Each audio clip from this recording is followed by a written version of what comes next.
Odisha is a state filled with temples. Every nook and corner you go to, you would find at least one temple.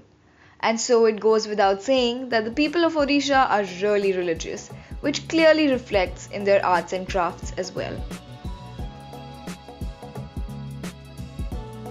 Ikat, which is a primary craft of Odisha, is a technique of resist dyeing yarns prior to weaving which gives the motifs a blurry effect. After ample secondary research, we set out to Odisha to study their ikat in more detail. The villages visited were Barapalli and Nurupalli in the west and Naupatna in the east. The ikat of West Odisha, called Sambalpuri ikat, is said to have a more complex technique than that of the east. In Odisha, very few weavers keep their freedom of designing their own motifs. Dyeing and weaving any motif requires grafts.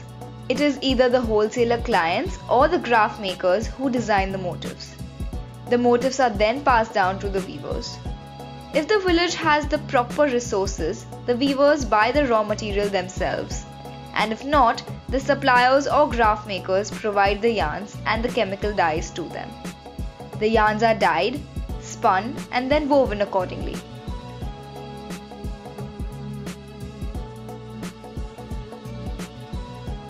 The products made are saris, Indian dress materials, stoles, lungis, handkerchiefs, shawls, bed sheets, and fabrics which are to be stitched for further use. After the final product is ready, it is sent to the middlemen or wholesalers.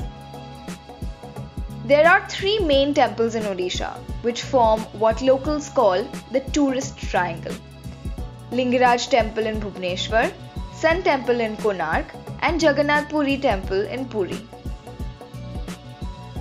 All three temples have the 10 avatars of Vishnu displayed, and the 10 avatars are a key element in the motifs of the Ikat of Odisha. Other motifs are inspired by other sculptures in these main temples, Lord Jagannath and his life, flora and fauna found in their environment, and tribal paintings of Santhal and Saora tribes. To our surprise, the secondary information found on the internet from reliable resources did not match up with what the weavers told us about the problems they faced. According to online sources, the problem with Ikat of Odisha was that only dull colors and repetitive designs were used, and that weavers were reluctant to experiment. Whereas we saw the use of brightly colored dyes and several motifs which were not found online. And weavers and graft makers responded positively to trying out new motifs. The main problem with the Ikat of Odisha is that the wholesalers and retailers are mainly within Odisha, and hence the craft is not exposed to the rest of India as much. The weavers and some middlemen mentioned that they would take pride in exhibiting their craft in other parts of India, but ample resources are not available. We did find some organizations trying to solve this problem. Sasha Exports is a Kolkata-based organization which had given orders to the weavers in Naupatna village with contemporized motifs and plans to work with them in the future as well. They have a website online which reaches people internationally. Bionica is an organization which gives freedom of design to the weavers, collects the products from different villages of Odisha, and sells them in their stores which are located in several parts of India.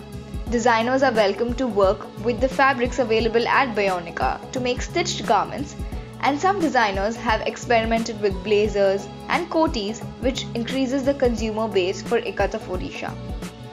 Also, they are currently holding a National Handloom Expo which promotes and exhibits handloom products from different parts of India. The government handloom sector is also helping the Ikat of Odisha. The Weavers Service Centre in Bhubaneswar currently works with Dobby and Jacquard weaves and is going to begin with Ikat handloom soon. But the centre helps the weavers with issues and disputes which they bring forward. There is also a textile design team at the centre who design new motifs which the weavers can use. The Ikat of Odisha can have a great future because of the enthusiasm of the weavers. What it needs is intervention from designers so the fashion is up to date with the times. And it needs platforms to take the craft outside so it is not limited to a consumer base within Odisha.